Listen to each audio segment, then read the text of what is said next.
Good day. I welcome everyone who has joined us today. My name is Olga Tamanova. I am happy to welcome you in the Media Center Ukraine today. We've invited you today to discuss a very interesting topic today. We'll be discussing today the outcomes of the Global Peace Summit, conclusions and results, which took place on the 15th-16th June in Switzerland. So today we will be speaking about it with our speakers. I would like to introduce the participants, our guests today. We have Yevhen Mahda, Executive Director of the Institute of World Policy. We have Nataliya Plaksiienko-Butyrska, expert on East Asia, Master of International Relations, and Vadym Denysenko, political scientist, and Volodymyr Horbach, Executive Director of Institute for Northern Eurasia Transformation.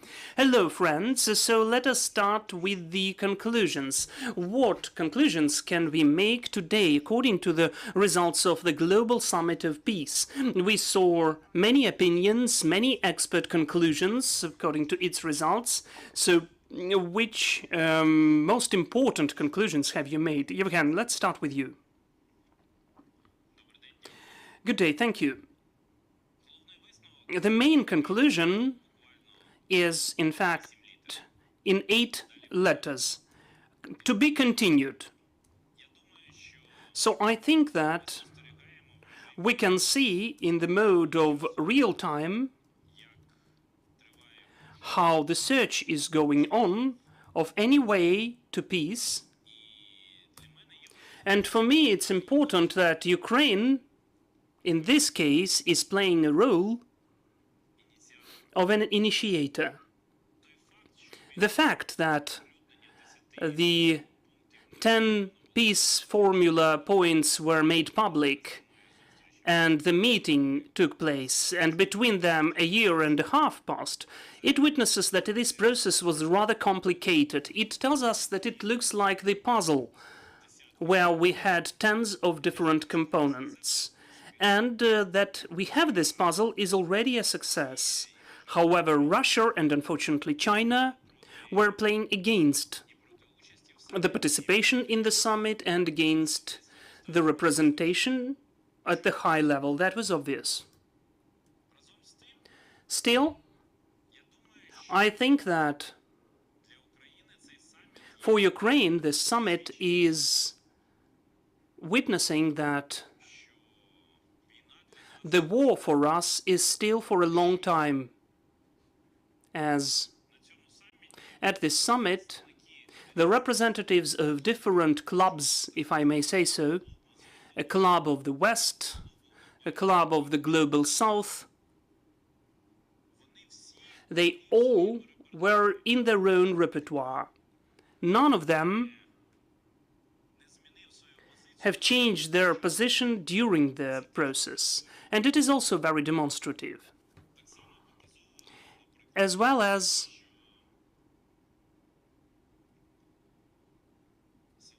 Saudi Arabia, which during 3 weeks before the summit was twice visited by the president, it still did not sign a communiqué. By the way, I wouldn't like to take Bürgenstock communiqué and transform it into the similar thing of Budapest memorandum. It will be our big mistake. We shouldn't do that. It's just a document which witnessed the positions of the participants of this meeting. And 3 points of them are humanistic, they are understandable, they have the right for existence, and in fact it is hard to contradict them. I think that we can think about how and when the second summit takes place. However, it is not understandable for me why we should be in a hurry. I don't understand it technologically. I understand that we all would like the war to be over as soon as possible. But it has to be over under the Ukrainian conditions. And such optimistic statements that Russia will take part in the second summit, so far I don't understand what they base upon. Moreover, if we take into consideration that before the summit in Bürgenstock on the 14th of June, there was the individual summit of Putin with Putin in Moscow. So pay attention.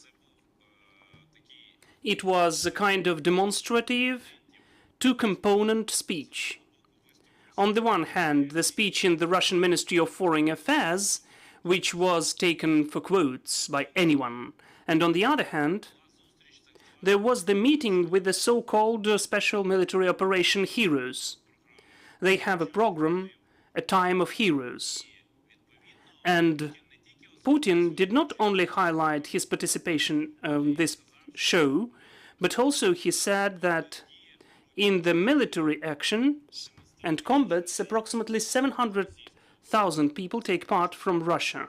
That is about the scale. So then we have the question, is it the military special operation? Even if by mathematical calculations, there should be the similarity. In the military actions and combats, more than 1 million people are taking place. What on earth is that operation? And I think that it's important that Putin, in fact, would cosplay Adolf Hitler in Munich of 1938, when they cut Sudets from Czechoslovakia. But then it was blackmail by the war, and now it was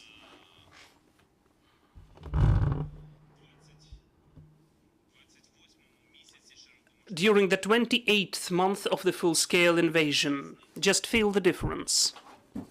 That is why I think that there are three active components which we have to work with. First is the strengthening of our internal capacity to resist through optimization of the work of the state institutions, through the systematic approach and solving the problems and mistakes which occur. Secondly, activation of Ukrainian diplomacy. I think it's obvious because as for the African map, you can see that there are some things to do there. And thirdly, the understanding that intermediary role in the end of Russo-Ukrainian war by several actors is perceived as they can get political and economic dividends by that. That is why I think that Ukraine has to operate the fact and use the perspective of preferences in the access to the process of the restoration of Ukrainian economy, Ukrainian infrastructure, to those who are closer to us at a certain positions. The war is not just combats, it's not only diplomacy, it's also economic interests. Thank you. Volodymyr, I would like to hear your opinion about the outcomes of this summit. Do you agree with Yevhen that, in fact, according to the conclusions, everybody confirmed his or her position and did not change it? Because we saw some people were back, somebody joined later. Yes, thank you. Thank you. Good day. Yes, in fact, that's an interesting situation with the conclusions, because even the top management of Ukraine said instantly that this final communique will be joined by other participants and countries, even the ones which did not take part in the conference. And in fact, it reminds us a petition campaign, global signature raising under some petition. What's the point of this petition about success? Was this event successful? What's the sense of this petition? The text itself did not mention it, but it was in the context. Because mostly at large in the agenda, which could be hidden, maybe not hidden, but still as the subtext of all of the discussions, was the request for peace.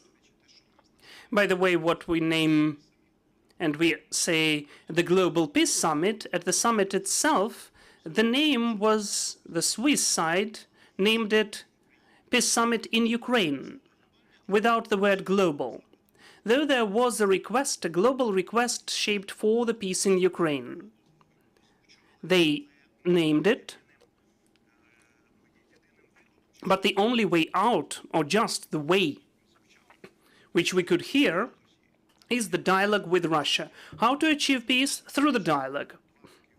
And the fact that for more than 2 years it is impossible, and there are no signs that something has changed, still the agenda of this discussion has been formed with this subtext, expectations, whether Ukraine will have this so-called second summit, a meeting with the participation of Russia, and will Ukraine agree to invite Russian Federation? And Ukraine decided to satisfy this request at the official level. The president and the head of the office said for multiple times that they assume the possible participation. It was mentioned as already the acknowledgement. Yes, we are ready for that. To sit with the representative of Russian Federation at the same table in the round table for communication and negotiations with others. And it wouldn't be just a bilateral thing, it would be an international conference. The main key conclusion, which this summit led to, the Swiss conference led to, it opened the windows for further movement to the talks, to the negotiations with Russian Federation. Still, Russian Federation recently closed the doors for these negotiations and confirmed again that diplomatic or any other negotiations, regulation of this war, settlement of this war is impossible, because it's impossible to find points of touch or any of the intersections and compromise. Those are mutually contradictory interests which cannot be coordinated between Russia and Ukraine, or I would say Russian regime. So the conclusion as something stable cannot be seen. We may say that it was the beginning of some different, longer process without any hopes or expectations for the successful continuation or finalization. In my opinion, my forecast is that the pause will be going on for some time, at least until the US elections of the president. All of the sides will be looking at each other and nod into each other's direction and go on with combats at the front lines and at the rear. That is a sad and bad conclusion. But if we look further on, this concept of peace, the request for peace, which was shaped, by the way, by the Chinese position as well, China, in fact, has formed this subtext of negotiations when they said that we will not sit at the table without Russia. And this is what was discussed during the discussion. Definitely, the Western countries have supported us, but Global South dodged the right and proper direct answer. We need to state that, and let me add, maybe that was the wrong objective by Ukraine to take Global South to our side. We found out it's just impossible because of the contradictions in the interests and because Ukraine is not part of Global South and does not claim to be one. It is the part of Global West, and it is acknowledged by even our adversaries and opponents when they are at war with us with the same fact of the war. But so far it is not finally acknowledged by the Global West. However, the progress is significant, and the context, if we look at it, the summit of G7 in Italy before the Swiss meeting was forming the situation much stronger, and this event was much more significant than Bürgenstock conference, because they spoke about the global issues, really global ones, of the forces distribution. So it, in fact, through the secondary sanctions against Chinese and Turkish private companies it created the beginning of the movement towards the formation of two bigger world blocs, which won't be just competing with each other, but will also be in the confrontation. This is the context where we have and had the Swiss conference, and we go on with our Russo-Ukrainian war. Nataliya, I would like to take Global South as a separate question. Let us discuss that in more details later. Now about the efficiency of the summit. What's your vision? Well, in fact, as it was mentioned by the previous speakers, it's just the beginning. So speaking about any of the outcomes would be totally impossible. And even the organizers, the Ukrainian authorities, who went through this long way and obviously started with one expectation, but considering different events which have changed at the front line and in the international political community, they did not appoint any ambitious objective to achieve certain outcomes.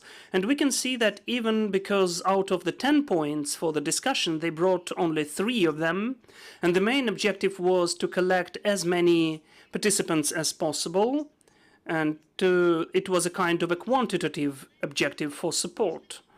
But from my perspective, for Ukraine, during the future preparation of summits, it is important not to lose the main objective. The main objective is peace, fair peace, which is acceptable for Ukraine under the Ukrainian conditions. Because on the way to achieve this peace, and how these negotiations are joined by other countries which are trying to find consensus, we find other proposals, and we can see how separate the opinions of other countries were. If we take the Western part and the part of so-called Global South, and maybe even among the Western countries as well, there is the request of peace everywhere, but what kind of peace? And unfortunately, among many of them, we can hear the peace at the expense of concessions.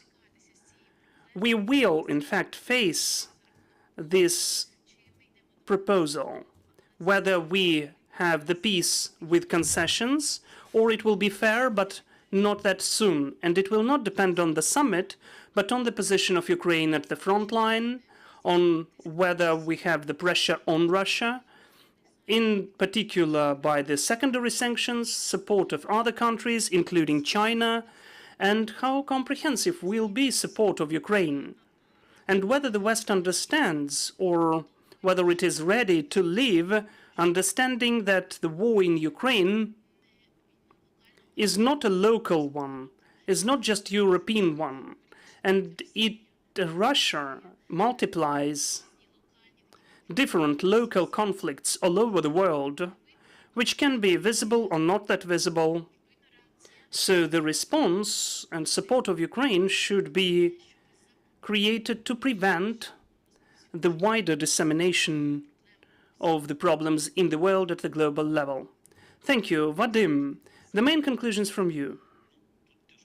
Well, it's hard to add anything here. The only thing which I would add, I would speak about Putin's statement, which the colleague said it was the summit for himself, mono summit.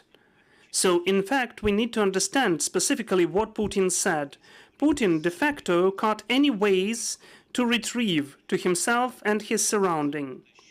He said that with his statement, in fact, he provided the ultimatum for everybody and for himself first and foremost, that he doesn't have anywhere to retreat and he's going on to do whatever he is doing. So we should think why this ultimatum was done for himself. Why did he make this statement?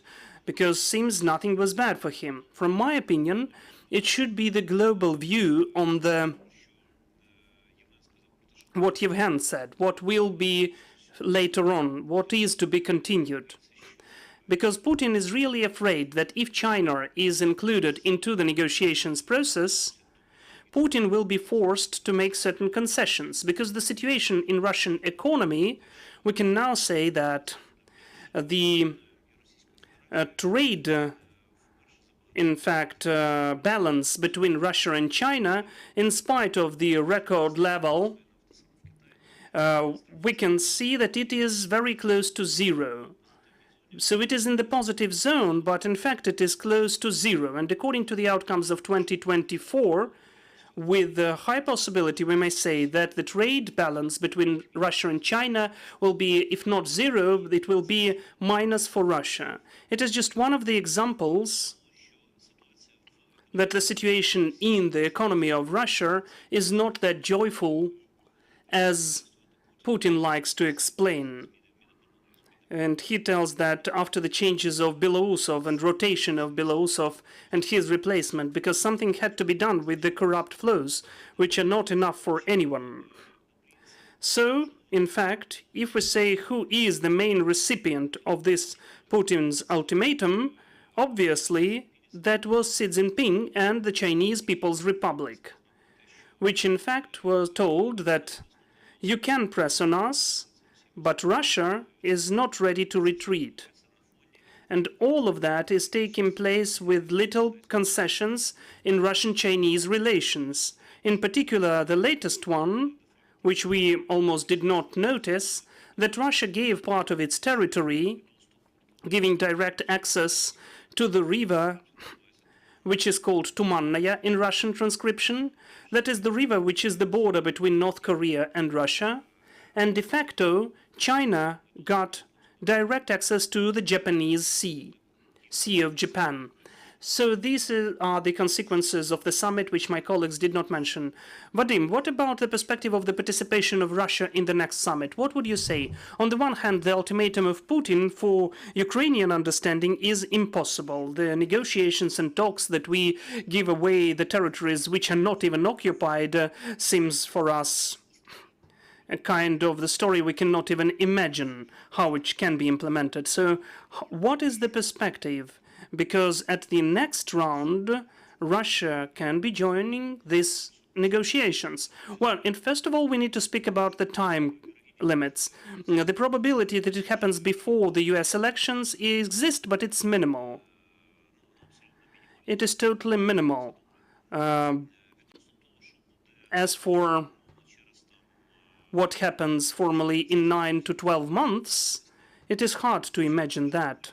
Of course, if Putin still has this position, the current position, and China does not pressure, and they have some leverage, maybe not that global, but still they have this leverage onto Russia. If we have certain negotiations between China and the US, then in fact, theoretically, we can speak about some hypothetical opportunities that Putin or his representatives can appear at some negotiations or quasi-negotiations at some formats which can hardly be named negotiations.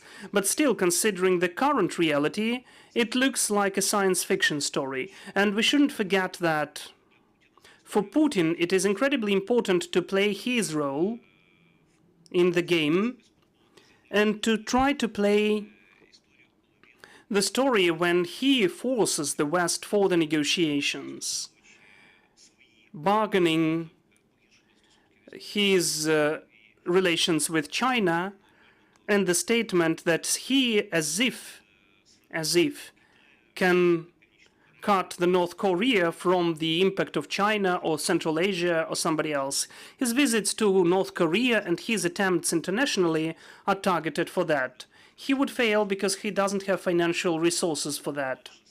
However, he will make such attempts. So honestly speaking, I wouldn't speak whether Russia would be present or not at the next negotiations in a year. As of now, we don't have the answer anywhere, starting with Putin himself. If anybody has any other opinion about that, please, or maybe a different opinion? No, you do not. Perfect. Nice unity of opinions. Now I'd like us to speak about the Global South track, which we name it mostly like that. The countries which belong to it don't like it, in fact, but still. There were several opinions among our experts, and one of those opinions was close to Volodymyr's opinion, whether we need to spend so much efforts to this track, considering the outcome which we can get. Another opinion was that, on the opposite, we need to spend more efforts on it, because it's one of the requirements of the United States as well, and other partner countries. What are your opinions about that? Nataliya, please. I was actively observing the West, considering that it is my sphere of interest, and China, and the East. And sometimes it seemed to me that too much of resource was spent for China, considering that it was not going to help and is not going to help Ukraine, and it has its own game. Still, I can see that now, for instance, Ukraine is not losing contacts, at least attempts to get in touch with China, and obviously, maybe at some level, we have certain hopes, or maybe even understanding that we'll have to involve China under certain conditions. And unfortunately, that long story with the support by the US and their electoral processes and some of the statements by Trump, they witness that at some moment Russia may not have enough of support by the West to keep their positions. And obviously that is why China is still in the view, though it's obvious that China is trying now, and we heard it already, to shape the second pole and use the events which were around the war, and that Russia and China managed to raise anti-West deals in certain countries. That was also the war of Hamas against Israel as one of the factors, because those were the points which they used. So as of today, on the one hand, yes, we were forced to adjust to that. And as I said, our peace depends on the sustainability of the army and the help of the West and our internal sustainability, first of all. But overall, in the overall perspective, we understood that we need to work more with different regions. And these are the strategic moves for the further development, for the further relations. But on the other hand, it has to become a signal for the Western countries that they have lost, unfortunately, not only their influence and authority, they gave the opportunity to Russia and China to play on some anti-Western sentiments in many countries. And as of today, it leads to substantial global separation. We are the country which is unfortunately in the middle of this separation. That is why we feel it that well in this split. But the consequences can be really substantial if we don't begin to work together on these relations, in particular by the West. Yevhen, the floor is yours. The advantage of the expert discussion is that, listening to the opinions of my colleagues, you're activating your own thinking process. So, a couple of maybe not even remarks, but observations of mine. First of all, we need to understand precisely that China, considering that at the official level it represents a different societal political formation than the Western world does, it cannot just be at the same level with the Western countries. As they say, when everybody is united for the sake of peace in Ukraine, it is impossible. And for me, it seems that communist ideology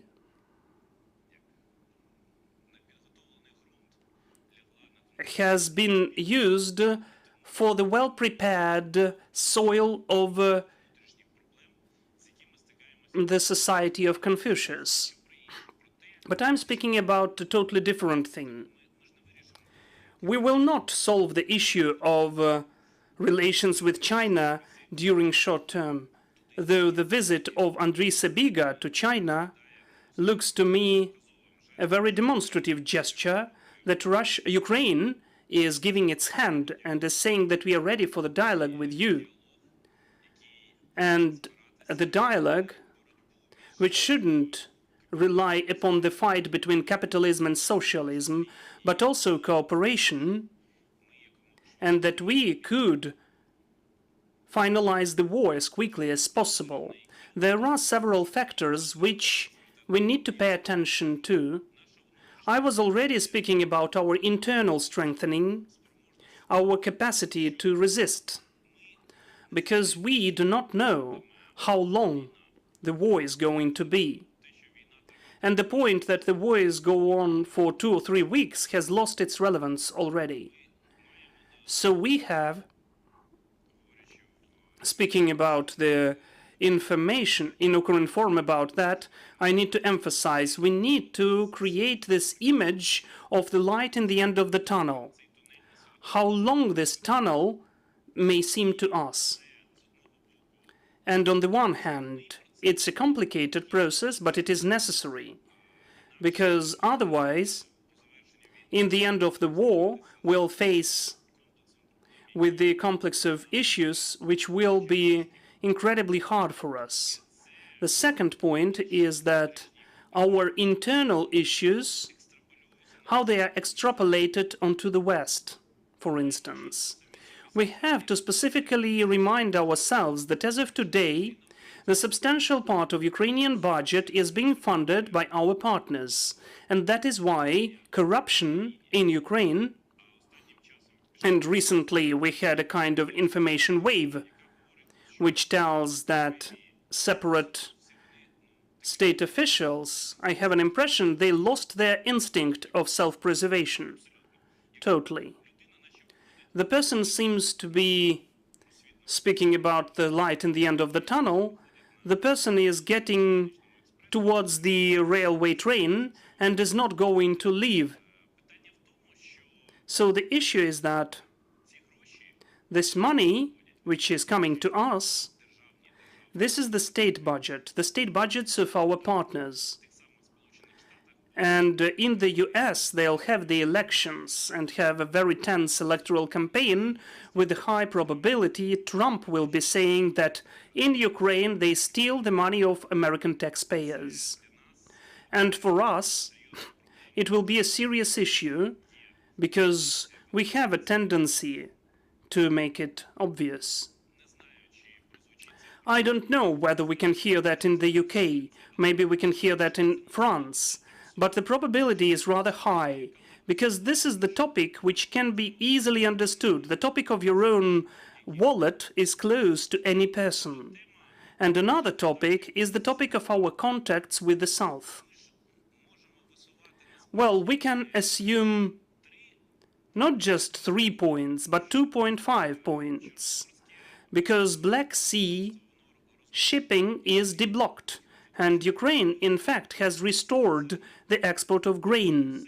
So in this sense, Ukraine is just obliged now to take this and to sell it in the information way, because we are also solving the Chinese issues by this way, because the stability of African countries, thanks to the delivery of Ukrainian grain, will be strengthened, not just permanently having some turbulence. So for us, this summit is the starting platform so as we could instantly see that as a game at several geopolitical chessboards. If we play with white or black figures, but first of all, we need to play with yellow and blue ones. Thank you, Volodymyr and Vadym. The question is to you. Maybe you have to add anything on the topic of Global South. Do we need to spend our efforts in that, and how much? What do you think? So, in fact, let me say the following. Ukraine has spent, for the work with Global South, lots of resources.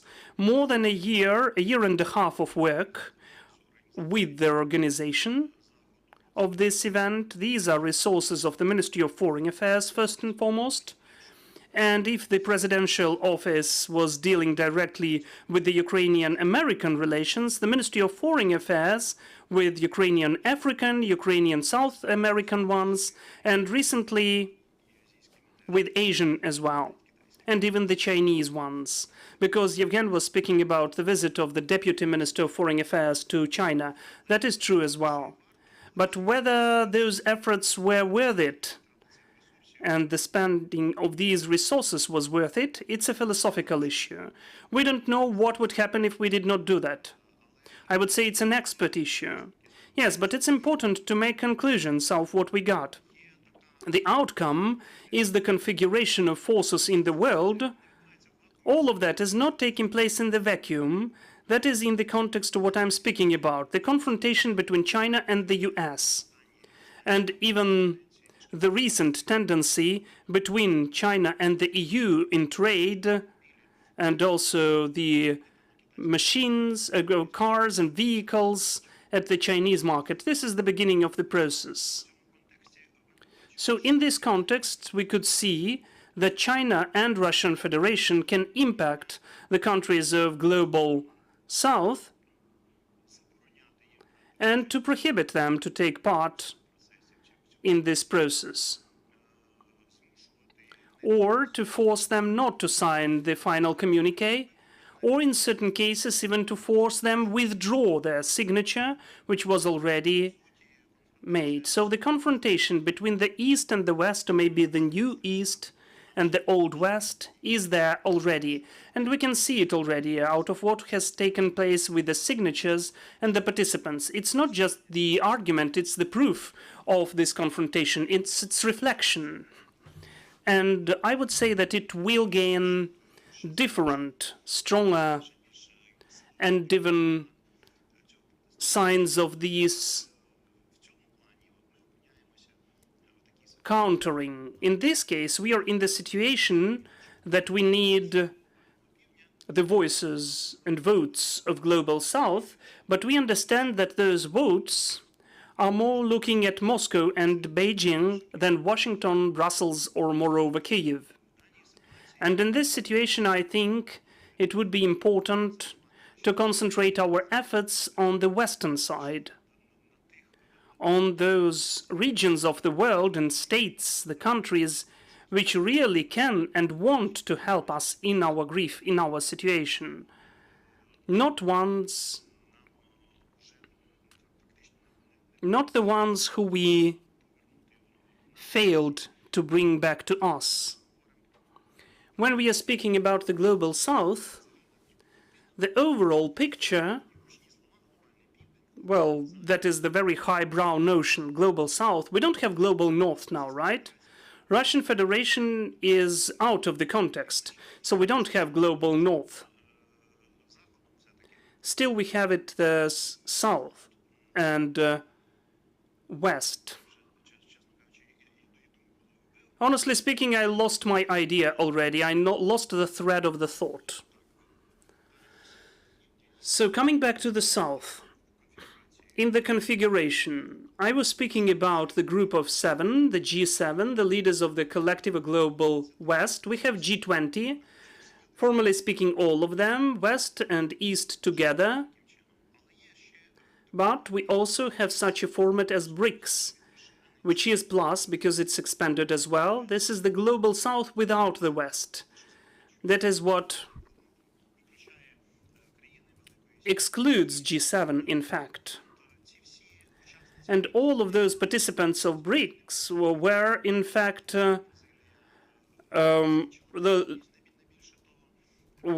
abstaining, because the same happened with India, China, Brazil, South Africa.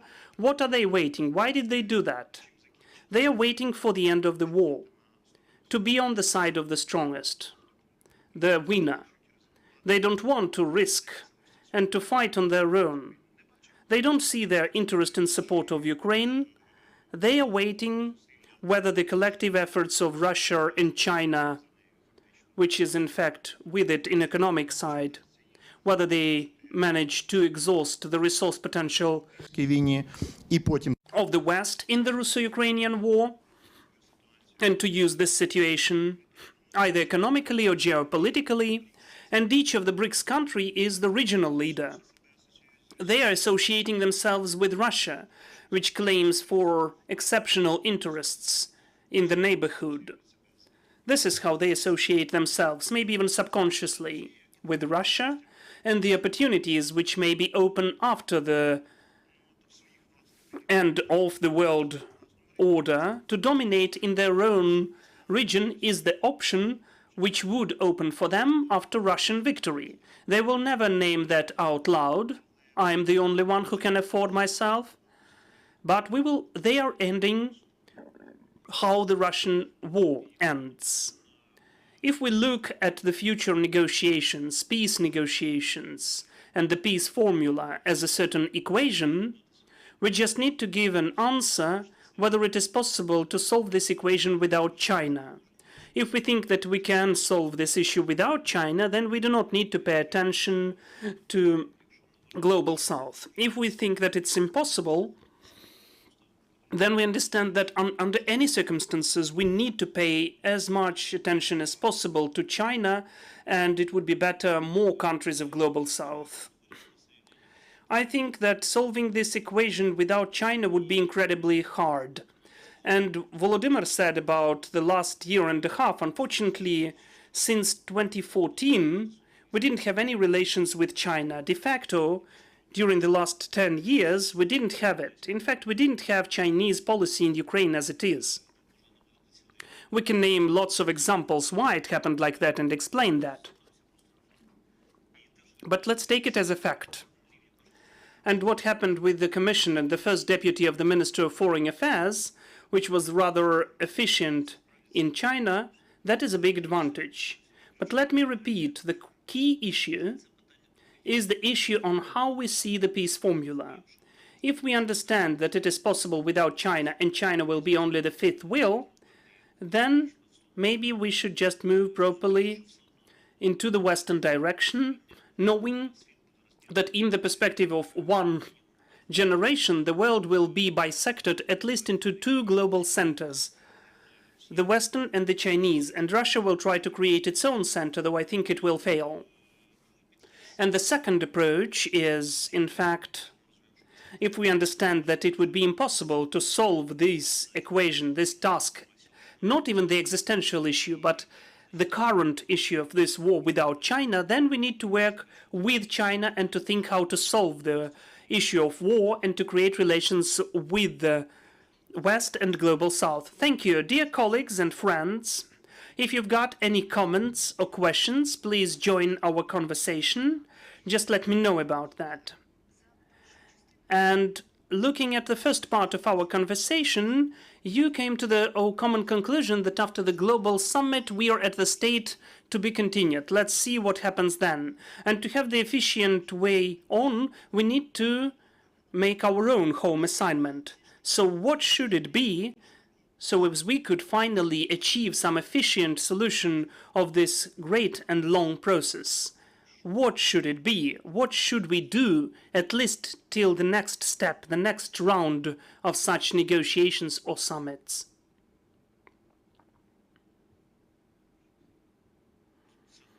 That's a global question. I can write several theses about that.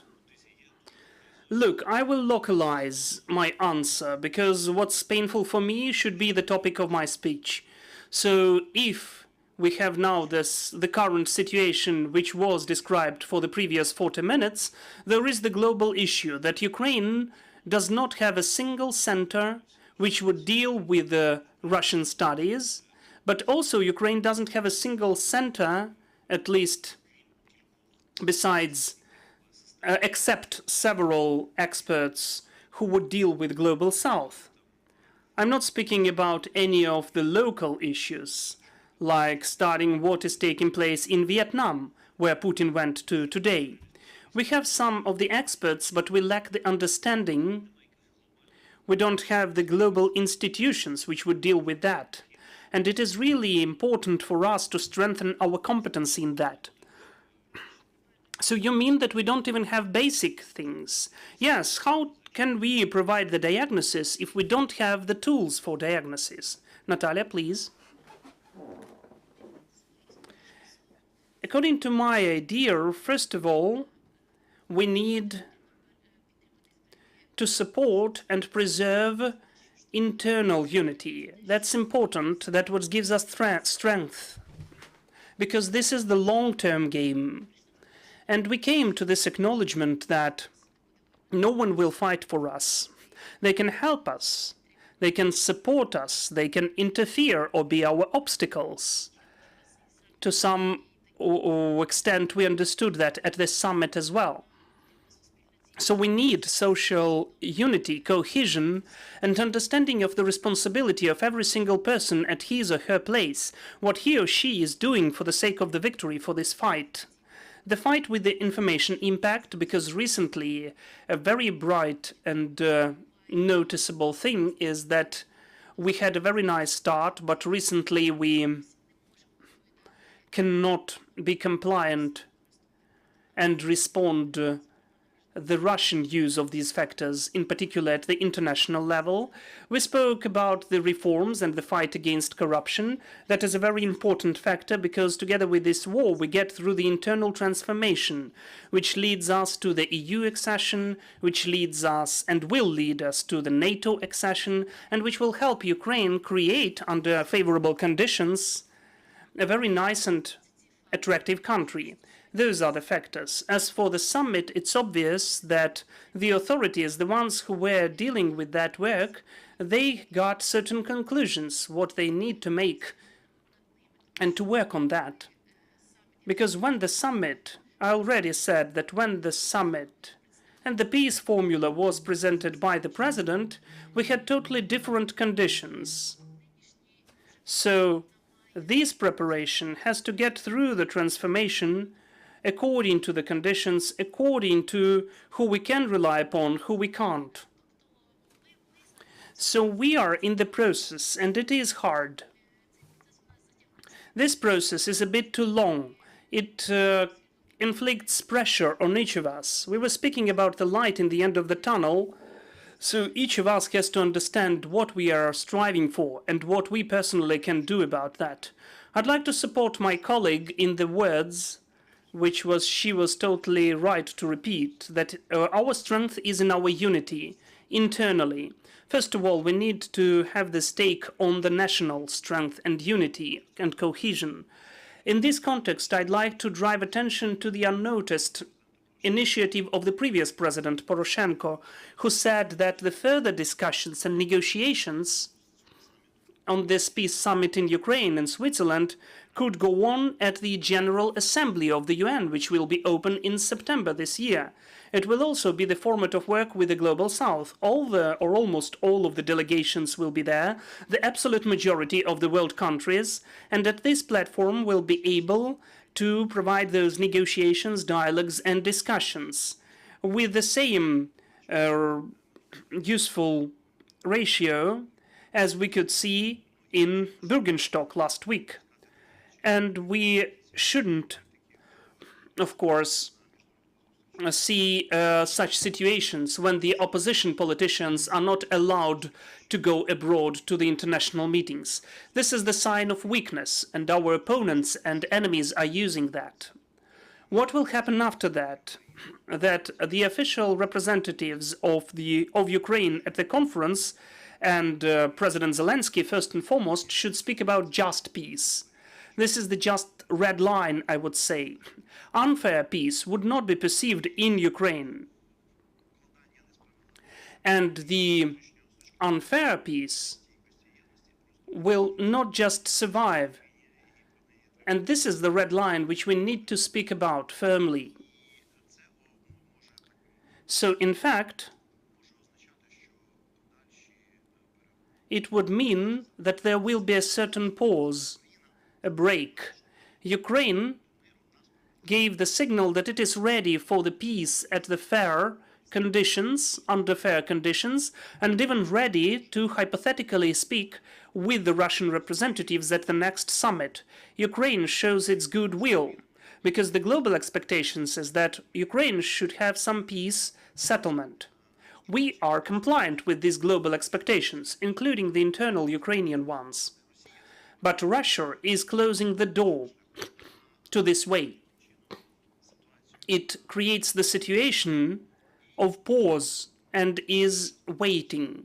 So let me repeat, we still need to stay at our position and specifically mention and broadcast, first of all, goodwill.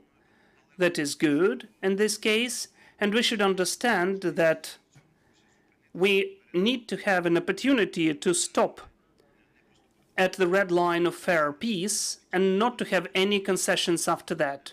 We need to document that and let our Western partners understand that, as well as any other partners. And first of all, our enemies have to understand that. Yevhen?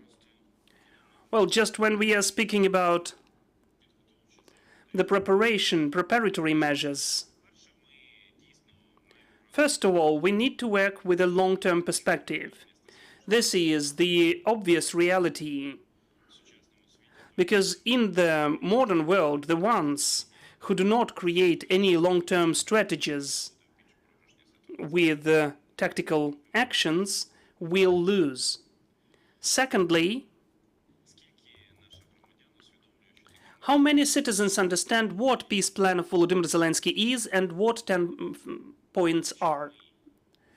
If we don't focus on that, if it is not the idea which is comprehensible by our citizens, then any fair and just peace can be considered to be unjust. This is the technologically implemented. Volodymyr has mentioned about the Poroshenko's initiative. It has a very simple explanation. In 2022 and 2023, the General Assembly of UN acknowledged the resolution, adopted the resolution for the support of territorial integrity of Ukraine. As of today, this is the most important moment for us to restore the borders as of 1991, though this process is rather hard. So in certain figures, I would say it was more than just signees of communique in Bürgenstock for dozens of points. So we shouldn't focus on certain efforts. It would be just enough to understand the timing of the obvious timing of the session of the UN General Assembly. Yes, obviously it will take place before the US elections. And next week we will see, I would say, the first approximate debates between Biden and Trump, and we'll hear how they will mention Ukraine. That is important for us as well. I think that whatever it may sound weird considering the international perspective, but without the strengthening of our internal capacities, we can get into the weaker position that we would like to be. Thank you. We have a question, please. Hello, Detector Media. Thank you for the interesting discussion. I would like to agree with Vadym about the expertise, because if we are speaking about China and about African countries and Latin America, it's obvious that Ukraine doesn't have so many experts who would study that in a systematic manner.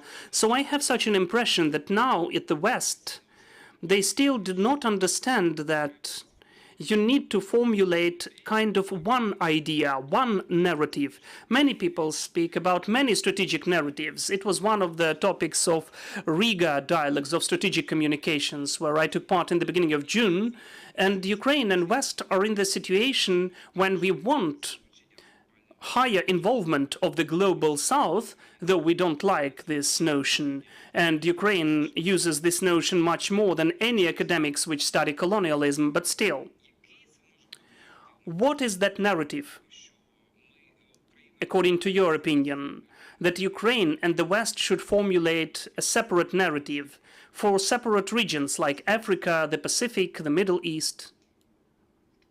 Who is ready for that? In fact, Yegor, you said that the global South, this notion emerged by Russia. because it is being used and exploited during the Russian aggression against Ukraine, during the period when Russia was seeking to create the split using the Soviet legacy, and they succeed in that. We cannot have one and only narrative, unfortunately, even for the region, if we look at that. Considering that, well, let us take Asia, which I am dealing with. Even in its borders, it is so diverse in its regions and in its religious component. It is so diverse. So I'm trying to follow our diplomacy, our advocacy visits to the countries of Asia. And in each case, I have to face totally different conditions, and I have to find totally different wordings for that. And let us look, this is the specifics and this is the issue that we haven't dealt with. We did not drive attention to these countries. We were not studying them enough. As for Vietnam and the visit of Putin to Vietnam, I commented this visit for several times already. Vietnam is a kind of a very demonstrative example about many Asian countries. Because of their colonial past, because of the wars, they chose the policy of balancing between bigger forces, which gave them the opportunity to survive and get some profit. The same is about Vietnam, which is actively uniting, combining interaction with Russia, with their traditional relations and Soviet legacy, and also they had certain relations in the energy sphere, in the sphere of weapons sales by Russia when it used to be Soviet Union. And they strengthened the relations with the US as well. And many Vietnamese internally still have many restrictions because of the memory about that war. The economic component, the economic attractiveness, and the opportunity of the United States to provide security support in the countering, well, maybe not even countering, but unequal relations with China gives the opportunity to interact with this country. And with China, it is totally demonstrative case when, for instance, in the Asian region, there were lots of countries which are very cautious about China. Maybe they even have negative attitude, but they cooperate and have trade relations fighting for certain territories. So this is the whole Asia. And when we are coming to each of the countries, we need to understand and start with the very beginning that their interest should be prevailing. And we need to show this value added. Recently, I was speaking a lot that Ukraine is, for a long time, in its search of itself, was forgetting to broadcast its own values. And only when the war started, many of us was revealing the value of our own country, our own cities, and we started to compare ourselves with the attractive countries which we considered to be perfect. That is why our own values, the importance of them, considering that we are getting through a very substantial fight, and this is the fight not only for our existence, this is also the international order, liberal values. So first and foremost, our understanding of what we can give, what we can bring, whether we can be useful. When we look at this list, for each of the countries will have some use. And this is a kind of an applied use. The development of our military equipment, our fight in the experience in the fight with Russia. Many people mentioned our grain. Turns out that we were feeding the world and influencing the pricing. Our IT experts, and we will find the whole list which totally coincides with the palette of the whole world, and it can be the advantage. This is what we need to bring to every country. I'll try to be really short. So as for one and only narrative, it is extremely hard, especially having not only the restricted but really scarce resources which Ukraine now has. Answering your question, let me say about two important points. First and key one is that, unfortunately, the collective West refused to have information war against Russian Federation. One of the most important points which we have to speak about louder, it's about communications. But the collective West doesn't want to be involved at all into the information war against Russian Federation. And of course it is a huge issue for us, because in the 21st century the toolkit is much wider than it used to be in the 20th one during the Cold War. If we speak directly about your issue and the formal, I am emphasizing this conventional or notional united narrative. Besides the scarce resources, we need to speak about the main counter-narrative. The main counter-narrative for all of the audiences, starting with the Russian audience and ending with the global West, is the Russian narrative, that Russia is a peaceful country and it wants peace, and Ukraine is a puppet, vile country which is against the peace. This is the narrative which they developed since November, in October, November of 2023. And since then, they're actively promoting it anywhere. And even Putin's statement before the Swiss summit, which we mentioned, to this or that extent, can be compliant with this formula. So we should think about the counter-narrative about that. And we should work, first of all, with the counter-narrative. And then, whether we have the help of the collective West, it will be much easier if we do. Yevhen? Let us try to transform our meeting into a poetic evening. If we have the problems with the narratives, we need to fight with creative approach. As the diplomatic relations with North Korea are over, why couldn't we, before the visit of Putin to North Korea, give to the World Food Organization 10,000 tons of wheat so as it could give to North Korea? Transfer it to North Korea. I'm just interested, why not do that? The enemy who doesn't have common borders with us.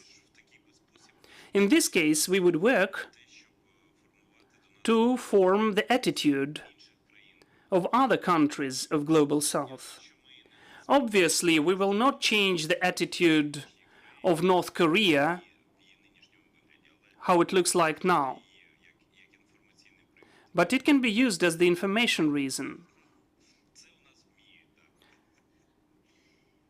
Thank you so much for this conversation. If there are any questions left, let me know. If not, yes, please.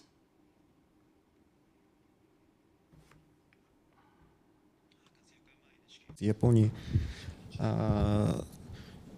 ну, как вы все сказали, что You all said that Russia may be present at the next summit. What would be the compulsory condition for the next summit? Yes, what will happen and what will be the necessary condition for the next summit? Microphone, please.